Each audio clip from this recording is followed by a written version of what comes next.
welcome to Neuralink live update. We're going to tell you about the progress of the first patient with the Neuralink, Roland, and sort of do a recap of the progress there. Then talk about what changes we're making for the second patient, which we're hoping to do an implant in the next week or so.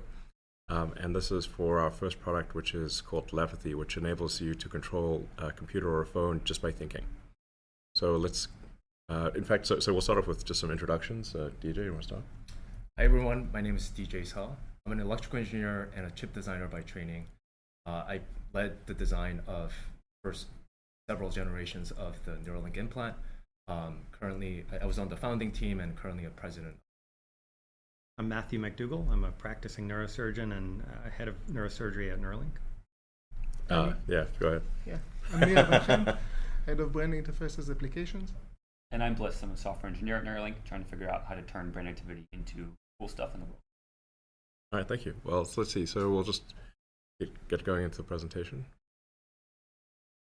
So our first product is something, like I said, we call telepathy, which enables the person with the Neuralink implant to control their phone or computer just by thinking. And once you can control your phone and computer, you can essentially control almost anything, literally just by thinking. So there's no eye tracking or anything. It is purely your thoughts. This is really quite a profound device that can help a lot of people who have lost the connection between their brain and body. So imagine people like Stephen Hawking, who, imagine if he could communicate at the same speed as someone who still had the connection to their brain and body. So it's really something that can help millions of people around the world, and it's part of our overall goal of enabling a very high bandwidth connection between the brain and the rest of the world and your computers. The long-term goal, which sounds a little esoteric, is to mitigate the risk of the civilizational risk of AI by having a sort of closer symbiosis between human intelligence and digital intelligence. But that'll take many years. Along the way, we're going to help solve a lot of brain injury or spinal injury issues. And with our first product, telepathy, that's I think going to be really quite profound. There is also potential long-term for bridging the gap. So if there are damaged or severed neurons, being able to span the gap between the brain's motor cortex to the spine to enable someone to use their body again. I think that would be very exciting, and it's that is something that is possible in the long term. And then our second product, which we've demonstrated to work with monkeys, is blindsight, which would enable someone who is completely blind, or lost both eyes, or completely lost their optic nerve to be able to see. So that's something that we hope to demonstrate in the future.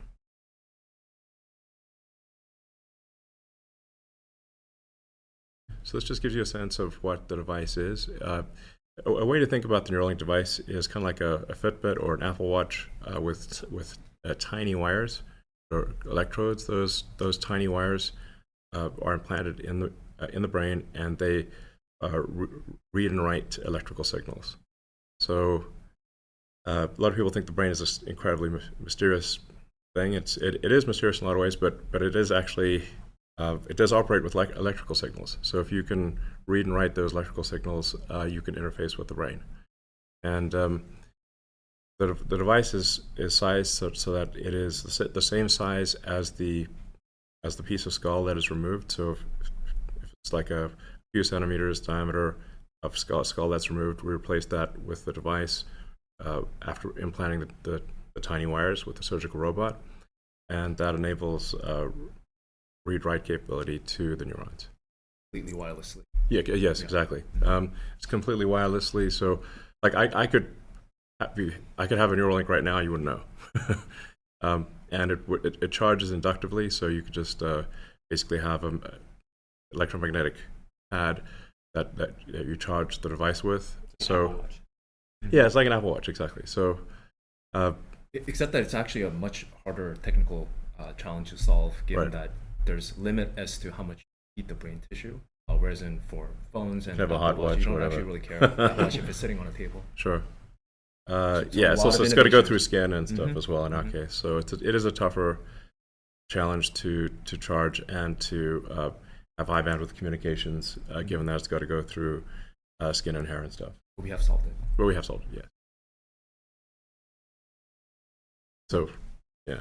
Yeah, so our first step with the telepathy is basically to unlock digital independence for people with paralysis and to allow them to control the computer just with their mind without moving their body.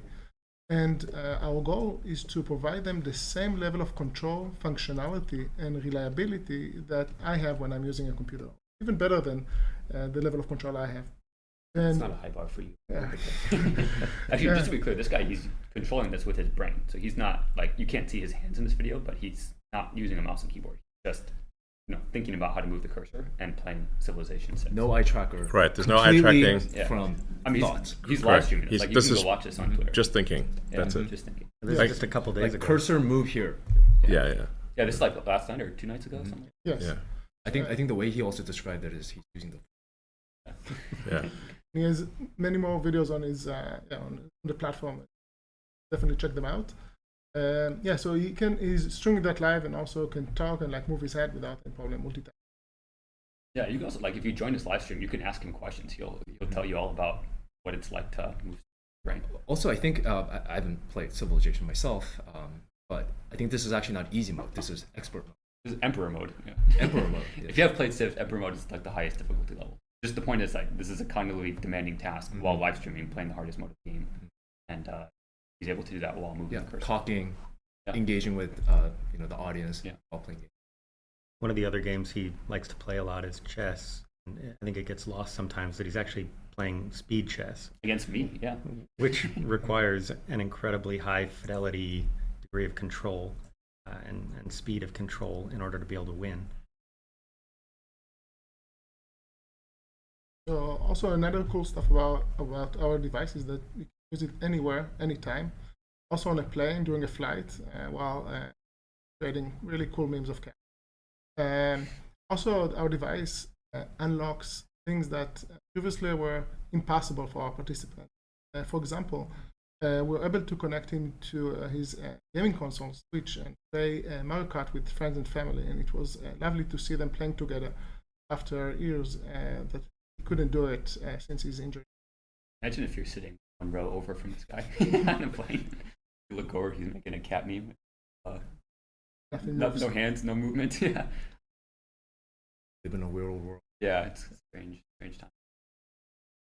Yeah, and he loves using the device and using it independently daily to watch videos, read, play games, using the browser.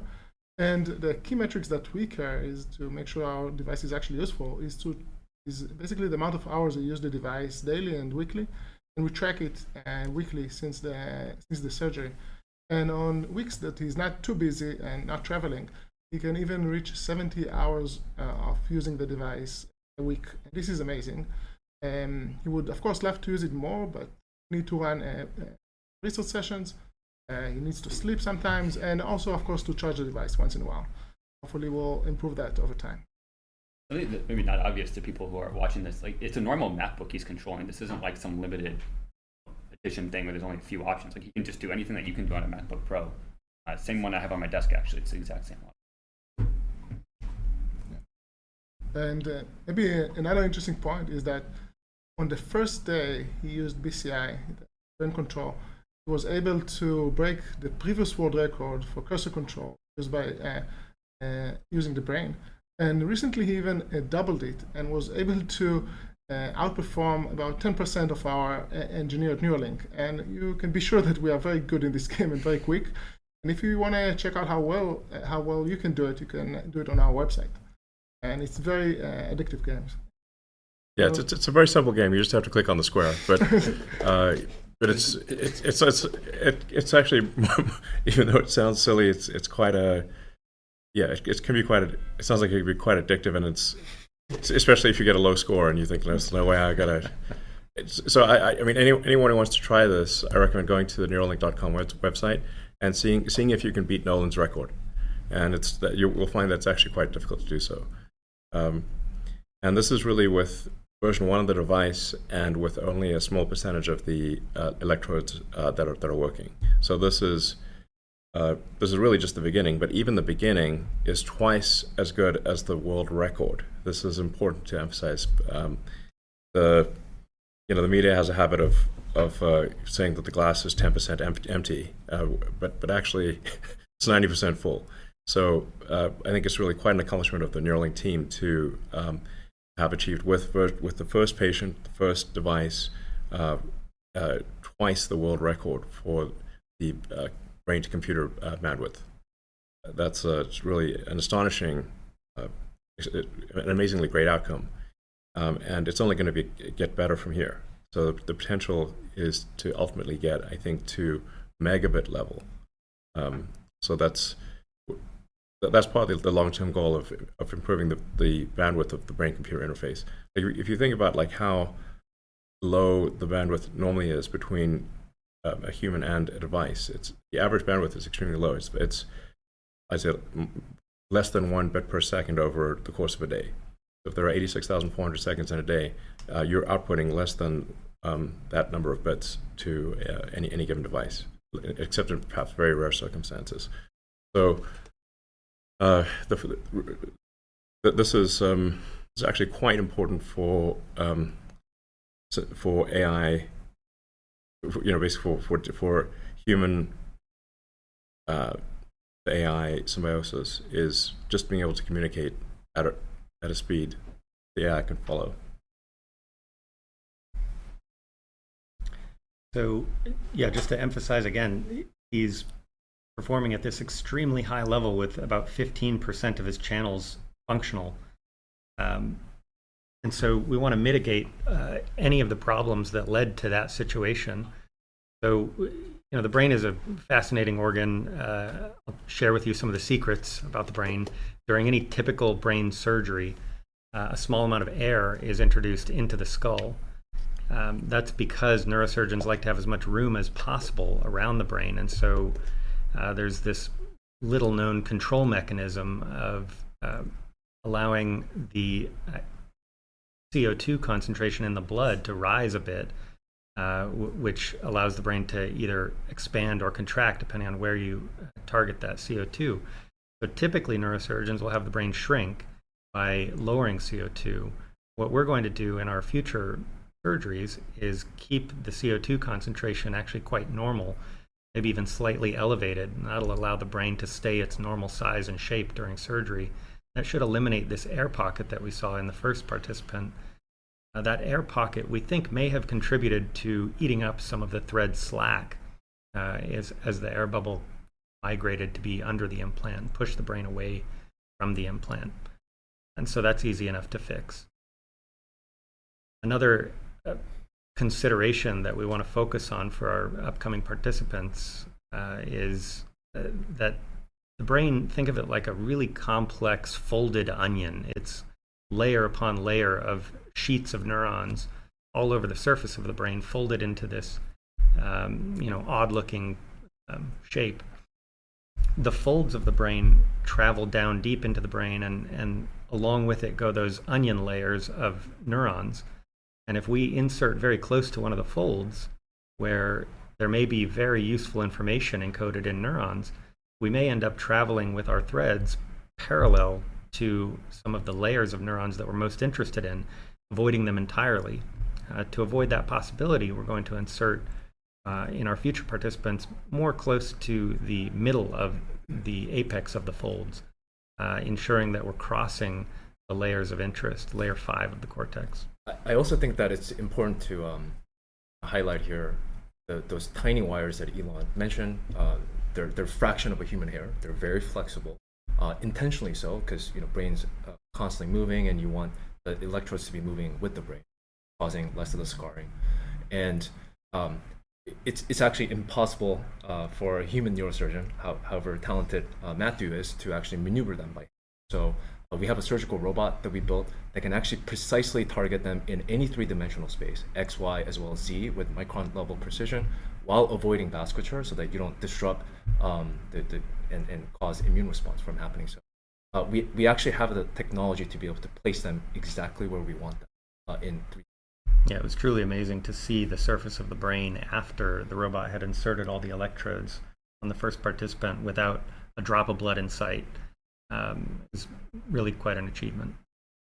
Yes, so something that probably most people don't realize is that the brain appears to be sort of somewhat undifferentiated. So if you look at the cortex, it looks like a whole bunch of folds that where, you know, maybe like it's not obvious just looking at, say, a picture of the brain that the brain is highly differentiated. That there's you pretty much know exactly where the part of the brain is that controls your right hand and your left hand and your leg and that kind of thing, or vision.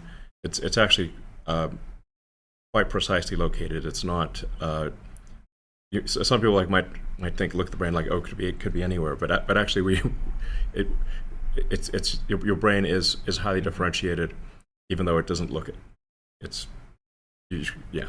So. Do you want to describe how we actually how we identify where to drill the cranial? Yeah. So we can put a patient that is considering this implant into an fMRI, so a functional magnetic resonance imaging machine, and ask them to imagine hand movements that, you know, because of the spinal cord injury don't happen. But just imagining those hand movements causes these areas of the brain to light up in the fMRI scanner. And so we have a pretty good idea, based in fact, for each individual participant, which part of their brain is going to respond to imagined movements of the hand. And so we can map those imagined movements, much as we all do when moving a mouse, to controlling a cursor on a screen, even without the use of a mouse. Yeah, but anyway, I think this is kind of an important point that, like, it's not like the part of your brain that controls your hand might be anywhere in the cortex. This is not the case. It's going to be in a very specific region, and it's going to be extremely common across people. Precision is key too. Yeah. The left-handed, right-handed thing blew my mind too. Like if you're right-handed, you want the device on the left side. Yeah. The contralateral side to the hand. That's your dominant. Yeah. The left side of your brain controls the right side of your body. Yeah. Everything's crossed. Yeah. Another of the risk mitigations we're looking at in the future is that, you know, the implant has a certain size. The depth of the bottom of the implant is actually thinner than the average human skull. And so what we want to be able to do is control the size of the gap under the implant, give the threads that travel from the implant into the brain as much slack as possible. We didn't do this in the first participant because we didn't want to, manipulate any of their tissue that we didn't absolutely have to. In upcoming implants, our plan is to sort of sculpt the surface of the skull very intentionally to minimize the gap under the implant, such that the bottom of the implant travels perfectly flush with the normal contour of the inner side of the skull. That will put the implant closer to the brain. It will eliminate some of the tension on the threads, and we think it will reduce some of the tendency of threads to retract the brain. And we actually built a tool to do that. Right. Yeah, this is a very important detail. Mm-hmm. You really want the inner contour of the skull to be flush, so the implant there's no the brain doesn't want to pucker up into the gap. That's really quite a big deal. So it's like minimizing the air pocket and the implant being flush with the inside contour of the skull are two very important improvements. The additional benefit here is that you do see some amount of stick up, what we call stick up, so you minor bump in the head, but this actually eliminates that even further. Yeah, yeah. I mean, it's like really our goal is that if you run your hand over the top of the skull, you don't feel any bump, you don't feel any device, and that even if someone was bald, you wouldn't really even notice it. And then from the inner contour of the skull, that the brain, from a physical standpoint, doesn't really notice that there's a divot in the skull because there's no divot.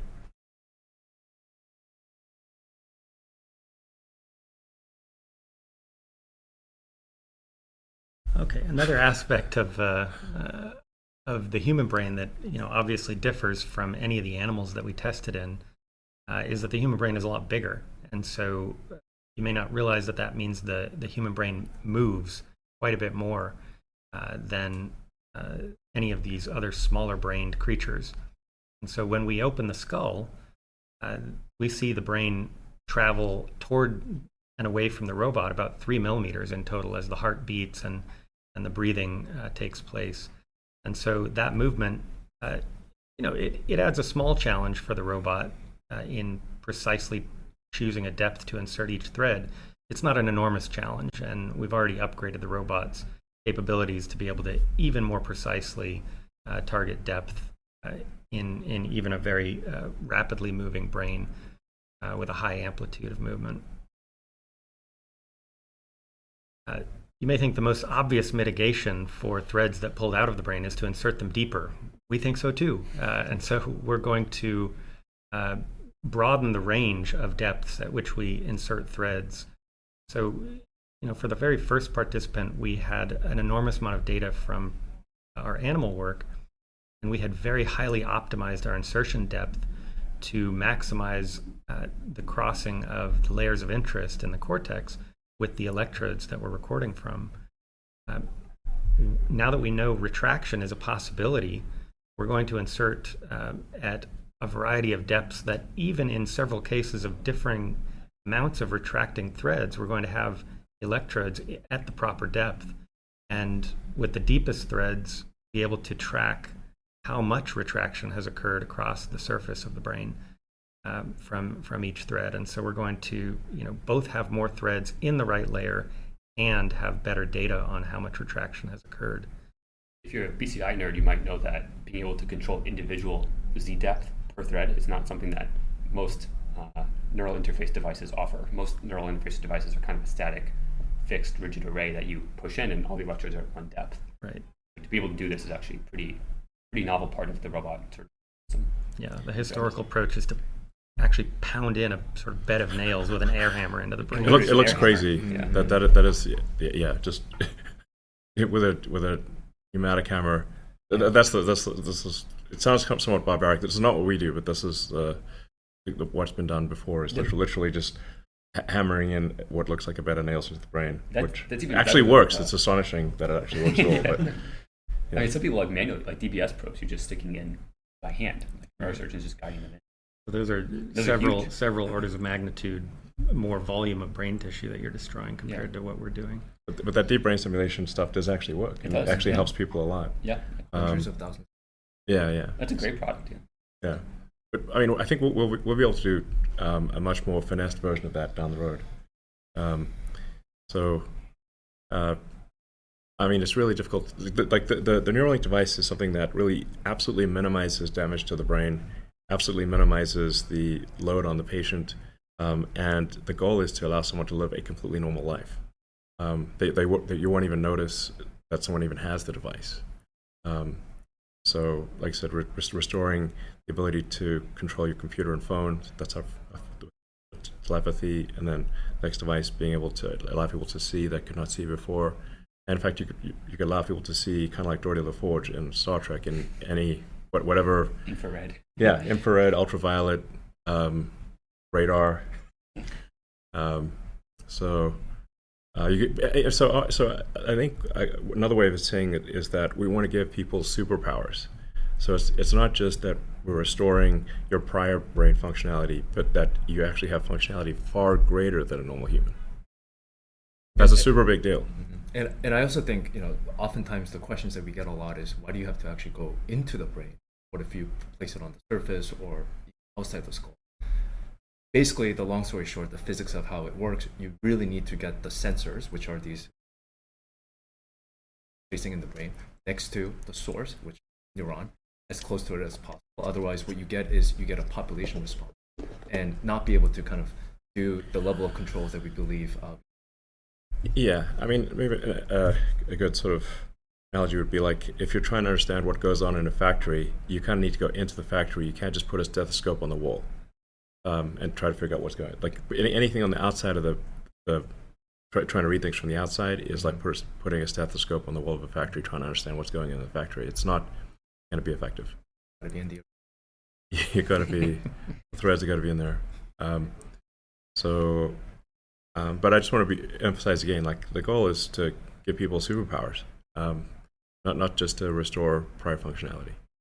So I think it's very exciting, and I think that should give hope to a lot of people in the world that the future is going to be exciting and inspiring, and the technology is going to give them superpowers. I mean, that's amazing. So, yeah. I guess. Read these off. Yeah, can you multitask with it? Yeah, in fact, if you look at Nolan's streaming, and you can just check out Nolan's streams on the X platform. He's multitasking all the time, so he's playing video games while talking and listening to podcasts. Listening to podcasts. Whistling. And, yeah, exactly. So it's really just like if you're using your hands and you can be playing a video game while talking. So I mean, don't take our word for it. They just go watch. I mean, he's out there on the internet doing his thing. Yeah, exactly. So can you do keyboard shortcuts, or is it just the mouse? Yeah, that's actually what we're working on right now. I'm gonna go.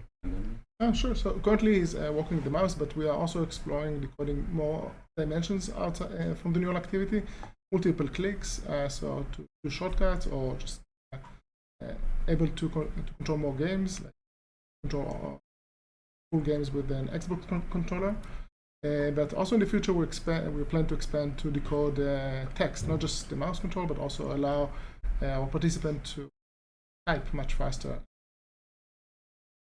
And actually, so maybe going back to the discussion of thread retraction, one of the very exciting parts to me about this story is that we're able to do so much with 15% of channels. When you have more channels, what that actually offers you is not just faster mouse control, because in the motor cortex, neurons don't all represent the same thing. So if you're trying to understand what an individual finger is trying to do, you might or might not have an electrode next to it. And the more channels you have in the brain, the higher likelihood you have representation or decodability of all fingers on the hand. And so if you're trying to do something like output text at a fast rate, which is something that matters a lot for people who are completely locked in, who cannot speak at all, who are trying to just say I love you to a loved one in their family, or ask for a glass of water or a scratch or whatever, being able to type at a fast rate is extremely important. And the more fingers you have access to, the higher probability you can do that efficiently. And so I'm super excited about how high the ceiling is that we can get to as we resolve this thread retraction issue. Yeah, I mean we're currently at approximately 10 bits per second peak rate, but ultimately we want to get to megabit, and I think ultimately whole brain interface. I think many years from now, I think gigabit level is possible. So that's pretty astonishing. Now, this is still version 1 of our device. As we mentioned, it's version 1 with only 15% of the threads working. The current device has 64 threads with 16 electrodes on each thread. Our next device has 128 threads with 8 electrodes per thread. Because as we get more confident about where exactly to place the electrode, the thread, you need fewer electrodes per thread. So we can essentially, with the current device, without substantial changes, potentially double the bandwidth if we are accurate with the placement of the threads. And then our next generation device will have maybe even more channels. Yeah. So 3,000 end of the year. Yeah. So next device we're aiming for 3,000 channels. So this will just keep getting better and better. Really moving up, I think, in orders of magnitude in factors of 10, basically, in what kind of bandwidth. So I think it won't be all that long before someone with a Neuralink device can communicate faster than someone who has a fully functional body. And so I think faster than the fastest speed typist or auctioneer. The esports tournaments are going to be like you literally won't be able to speak faster than someone can communicate with a Neuralink telepathy device. Maybe a very interesting part of this Basically, we currently connect to standard inputs to the computer through mouse and keyboards. But very soon, as we will have a much broader bandwidth, we need to think about new ways to actually build the interface for the devices. This is something that we and very excited. Yeah, no, that's a good point, because the current input devices are centered around human hands. Yeah. So it's like we've got these little meat sticks that we move, and there's a certain rate at which you can move your fingers, and so we've got like the mouse and the keyboard and or the joystick control, like Xbox controller or something like that. But you really don't need that. You can actually you don't need, since you're no longer, if you're not trying to use your hands, you actually don't need those conventional control mechanisms. And so this is why, like, ultimately, I think you'll be able to do conceptual telepathy, like where you can communicate entire concepts uncompressed to someone else with a Neuralink or to the computer. Even today, we have some problems here where, like, if you don't feel the mouse clicking under your finger, how do you know it actually happened? Because you're seeing it on the screen, but you don't actually feel the mouse click. You don't have the proprioceptive feedback of the keys under your fingertips or the trackpad under your. So there's all sorts of interesting UX challenges of how to actually give the user some sense of what their decoder is actually doing, what the Neuralink is actually doing when they're trying to use it. So wireless. Yeah, it's Bluetooth. Yeah. Just a Bluetooth connection, just like how your normal Apple mouse or like Apple Magic keyboard connects to your computer, same exact thing. In fact, we can basically have this exposed as an HID interface if we want. HID is just the name of the protocol for like sending bits from a mouse into a computer. And, I can plug into basically anything. Yeah. Yeah, I mean, I think we chose that interface because it's ubiquitous. Yeah. Basically, any devices have Bluetooth capabilities. Our long-term goal is to actually have our own protocol, that is safe and secure. But for now, we've chosen it for interoperability. So the question is, can a Neuralink chip repair the paralysis in the long term? We can't do that right now. We have done sort of preliminary work implanting a second Neuralink in the spinal cord, and we can restore naturalistic looking hand and leg movements in animal models. But this isn't something that is, don't hold your breath waiting for it. It's going to be a while. We've got a lot of work to do. But yes, there's no reason in theory that we can't repair paralysis. Yeah. I mean, essentially there's no physics barrier to fully solving paralysis. That is perhaps a way to say it, that you've got signals coming from your motor cortex that if they are transferred past the point where the nerves are damaged, essentially it's basically a communications bridge.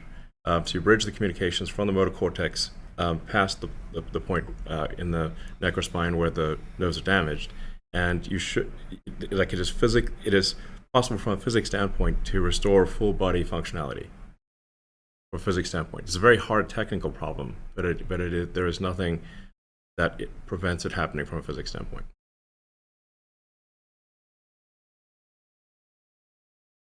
So, in terms of next phase of rollout, well, we really want to make sure that we make as much progress as possible between each Neuralink patient. So we're only just moving now to our second Neuralink patient, but we hope to have if things go well, high single digits this year, and I don't know, maybe this is somewhat dependent on regulatory approval and how much technical progress we make, but within a few years, hopefully thousands. Yeah, and I think one thing that is important to highlight is that it's not that we built only one device and one surgery. We've done hundreds of surgery. We built thousands and thousands of devices, even for just the ability to unearth any sort of low frequency failure mode. So we have already been investing very heavily in infrastructure to be able to scale this thing on the device manufacturing side as well as on the surgery side of things. We want to be able to help as many people as quickly as possible. We go through obviously the appropriate hurdles that are regulatory challenges and proving out the device with Yeah, and the device implantation really needs to become almost entirely, if not entirely, automatic. In the same way that, say, LASIK eye surgery is done, you don't have an ophthalmologist with a laser cutter by hand. That would be crazy. But the ophthalmologist oversees the LASIK machine and makes sure that the settings are correct, and then the machine does everything and restores your eyesight. It's really remarkable how many people have had their eyesight restored with LASIK, and I think there's another one called Smile. They keep making it better. We need to have something similar for a Neuralink implantation, so that you basically sit down and whatever whatever kind of upgrades or brain fixes are needed, that's reviewed by a medical expert. Obviously, we want to make sure that is reviewed correctly, but it really needs to be automatic. So you sit down, and within 10 minutes you have a Neuralink device installed. Very, very fast. I mean, it's very sort of cyberpunk, Deus Ex if you played those games. When will Neuralink start to interface with other devices like wheelchair? It's a great question. We're currently focusing on controlling computers and unlock independence in the virtual world. Of course, our plan is, as we mentioned earlier, robotic arm and a wheelchair to unlock independence in the physical world. But this, of course, add additional risk. If you make mistakes with your computer, there's some additional risk to that. But we are working with the FDA to allow us to do really quite some. Well, it seems like if the wheelchair has an app. Well, the wheelchair just needs to have an interface. It does, yeah. It does So if the wheelchair has a Bluetooth interface, you could just Bluetooth interface to the wheelchair. Yeah. And that's probably something we should do We're working on Yeah, it. pretty soon. Yeah, It's really okay. a matter of paperwork, of Yes. showing that you can do it safely. You don't want to drive off a cliff. Well, I think we can limit the speed. Yeah, exactly. So it doesn't go careening Correct. off into disaster. Yeah. But so just make it go slowly at first. Yeah. But yeah, so being able to sort of, really the Neuralink device just should work generally for anything that's got a Bluetooth interface. Including potentially an Optimus. Yes. Asking. Yeah. Yes, you could communicate with Optimus. Yep, absolutely. Optimus will. Well, we also be able to talk to Optimus, but like. Why not just beam it? But you could just instead of talking, Sure, you could just beam it directly. Or if someone has lost the use of speech, then they can still communicate to an Optimus. They can communicate telepathically to Optimus or by Bluetooth, and so even if someone has completely lost the ability to speak, they could still control Optimus or their computer or phone. I mean, also, like, if you have an Optimus and you have a Neuralink, you can just directly map the brain signal to control of the physical arm of the robot. And that's a very meaningful thing. Like, if you know folks that have spinal cord injury, one of the biggest requests is to be able to scratch yourself. This is something that quite annoying, actually. And if you have a scratch on your face, you can't fall asleep until you scratch it.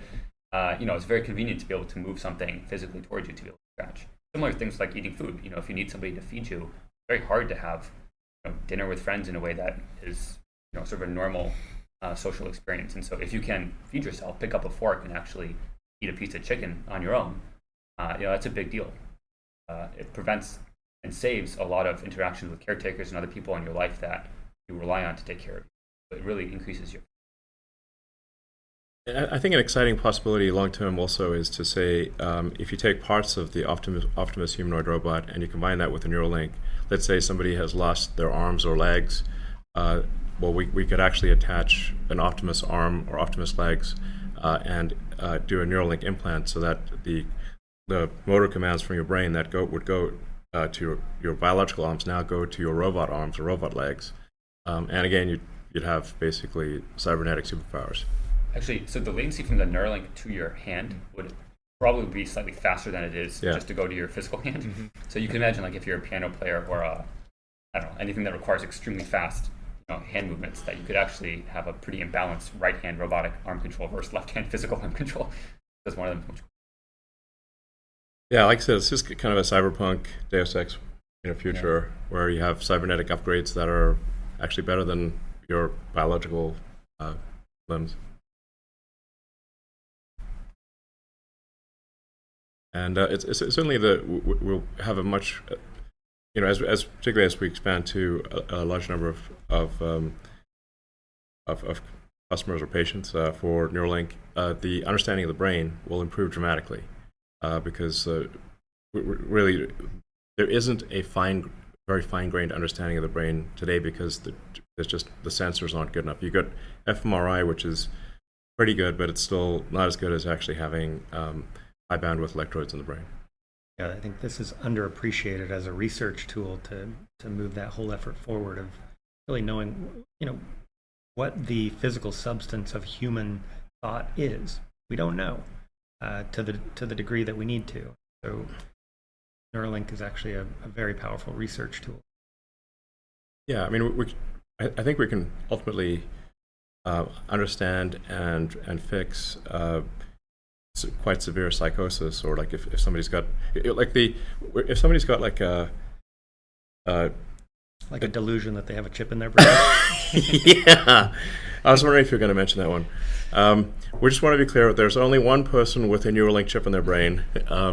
So for people out there who think we've put a chip in their brain, we'd like to assure you, for what it's worth, you probably won't believe us, but we did not put a chip in your brain. Okay. So there's actually a remarkable number of people who think we have put a chip in their brain, but we have not. But in the future, if you would like us to put a chip in your brain, which will perhaps help with the issue of thinking that you have a chip in your brain, then we will be able to do so. So there are people that have severe schizophrenia. They've got basically things that their brain is malfunctioning in some way, and this is actually due to really like physical circuitry issues. You can think of the brain as like really it's a biological computer, and if some of the circuits are crossed, it's gonna it's gonna crash, or it's gonna have issues that cause it to not work. But with a Neuralink device, we can fix those issues and give someone who I think has, say, severe schizophrenia or psychosis of some kind, allow them to live a normal life. I think that is one of the likely things in the future.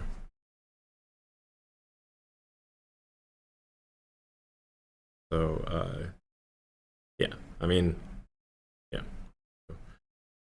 You can certainly imagine, like, I'm sure people have, like, parents, grandparents who've, have memory that's not working as well as it used to be. Sometimes they forget who their grandchildren are or what day it is, and this is something that a Neuralink device could help fix. I mean, that's actually one of the personal reasons. In many ways, like forms of, like you're literally losing your mind and part of your identity. Yeah. Which is a very, very yeah. And it's really it's a glitch in the biological computer that is a fixable glitch. It's it's a short circuit essentially. How does the device charge, and how long does the charge last? Yeah, so the current version that Nolan has, it lasts between 4 to 5 hours on a single charge, and it takes about 45 minutes to charge. Something we've learned from Nolan is that that's actually one of the main limiters for him using it more. It's actually pretty hard to use a product more than like 70 hours a week. But that's about what he has used it for in some weeks? Yeah, 70 hours in a week, yeah. I mean, just for context, like you sleep roughly 8 hours a night, so that's, we're doing better than the bed. Like the bed is 56 hours a week of use, roughly. And so 70 hours a week of use is, I challenge you to think about products that you've actually used for that duration. But that's, again, some of these points are worth like emphasizing again, like that Nolan, our first Neuralink recipient, has used the Neuralink device for 70 hours in a week, which is incredible. You probably won't enjoy that I'm sharing his computer use publicly, but well, I mean, I assure you it's for productive things only. No. But actually, so one of the things we've learned is that in the next version of the device, we really need to like double or increase that battery life. And so I think DJ, the next version is going to be double. Actually double. Yeah. Without increasing the charge. Correct. Yeah. Same charging time, double the battery life, meaning you should get roughly 8 hours of use. And the goal is to actually get to all day use. So you can just charge, maybe in your sleep or a sleeping pillow. Exactly. As soon as you've got like 16 hours of usage, then you basically have 24 hours of usage because it can charge while you're sleeping. Mm-hmm. One other thing that's important, I think, to call out here is if you're paralyzed, you can't, put the charger over your head yourself. And so it's important to think about, like, it's not just a duration of battery use, but also can you recharge it yourself independently? So we spend a lot of time thinking about how to make that feasible, because then that means that you can, and this is what Nolan does, you can use the device, charge it, use the device, charge it, use the device without needing anybody to come in and sort of help you with that, which is a big deal if you're trying to play Civ until 5 a.m. at night when your family's asleep. And the way in which he does that is that there is a charger coil that's bigger, about this big, and we actually put it in the sleeve of a hat, A little beanie. or a beanie, and then he wears it and then says with the voice command, charge. Charger energize. That's the one he likes. Yeah.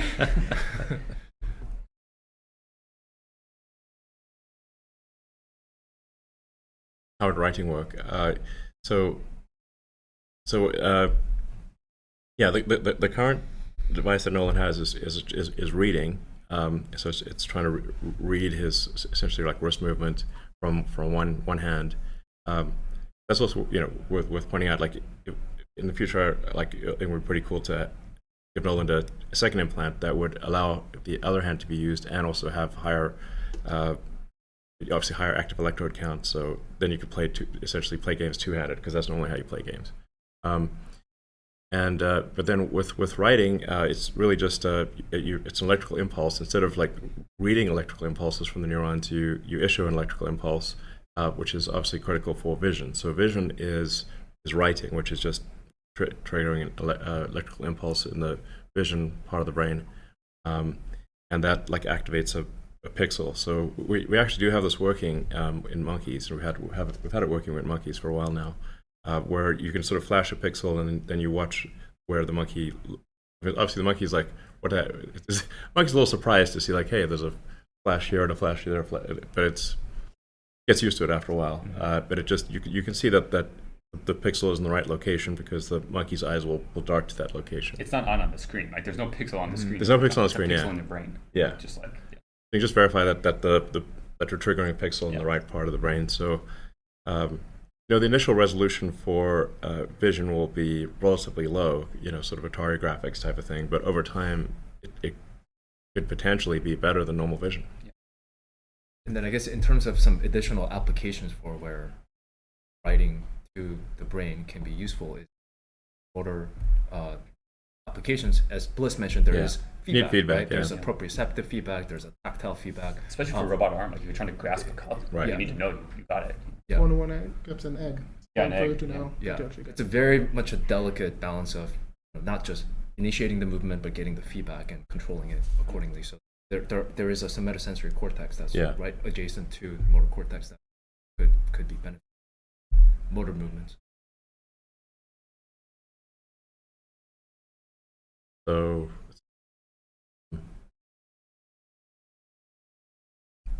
Any changes in neural growth after the device is inserted?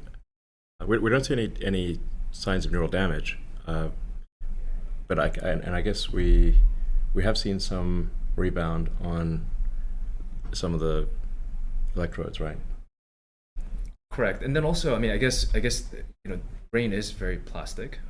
So it's not that plastic. Well, it does diminish quite a bit after age 10, 20. Throughout childhood, especially when you get to about 25, brain really is done cooking. Yeah.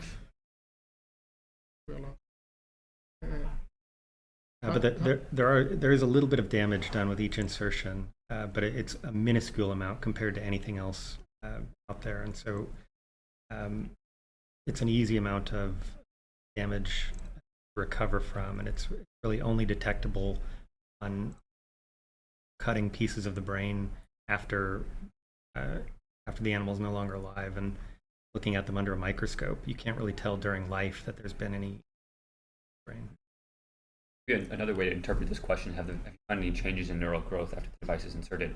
One way to interpret that is like the user learning how to use the device, and I think on that side of things, there's been tremendous progress. Mm-hmm. He's put in hundreds of hours trying to figure out the best way to use this device, because he really thinks that if he can figure this out, he can help share this knowledge with.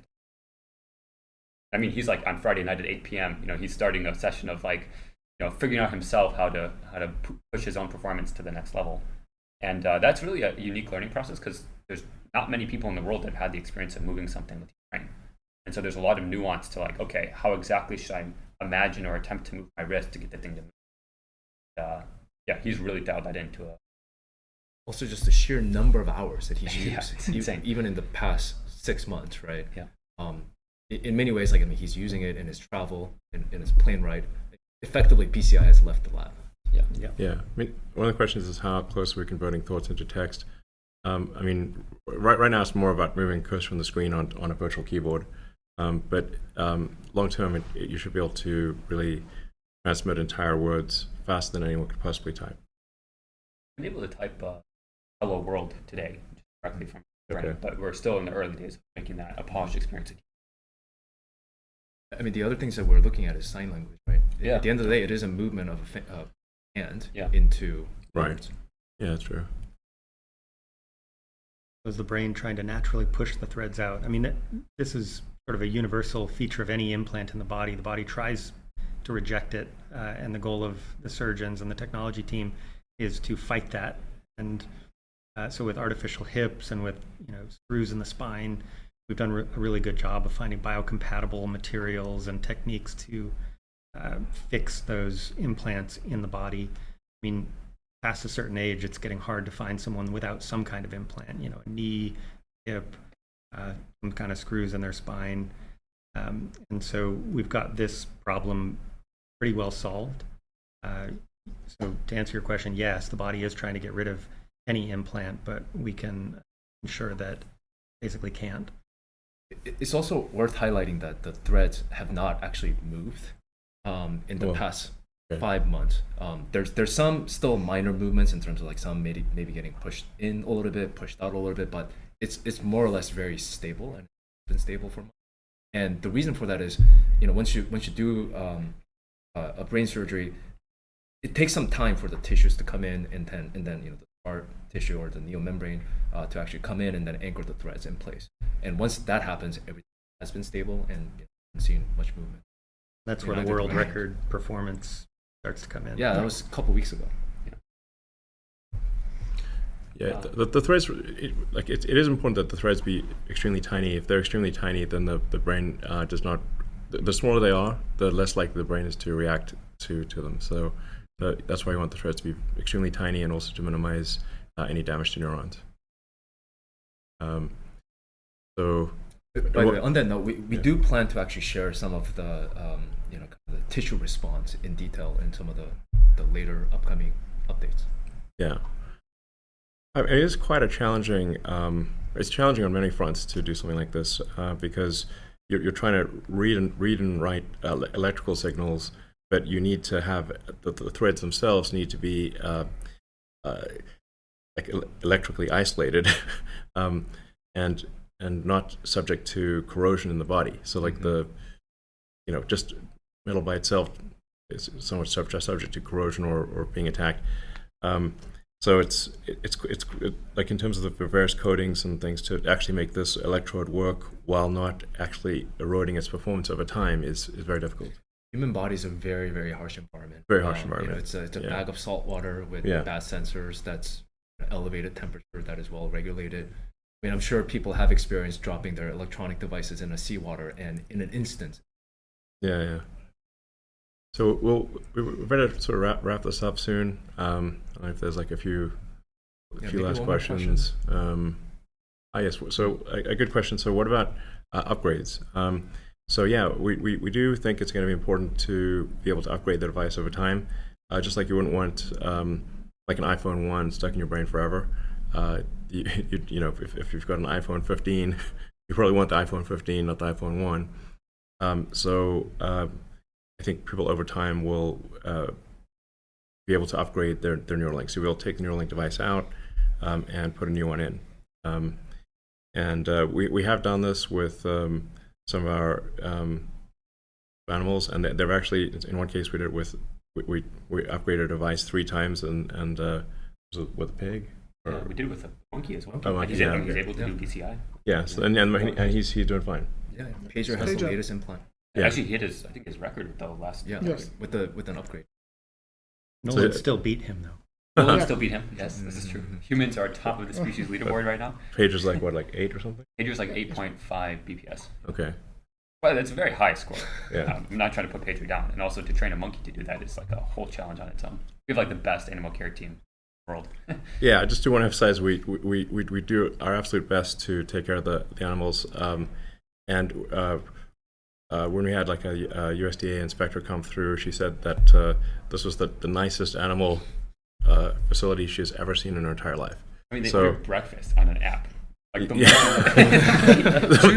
The monkey orders room service. Yes, I'm not even kidding. Yeah, Like, we there's have monkey room service, which is rare.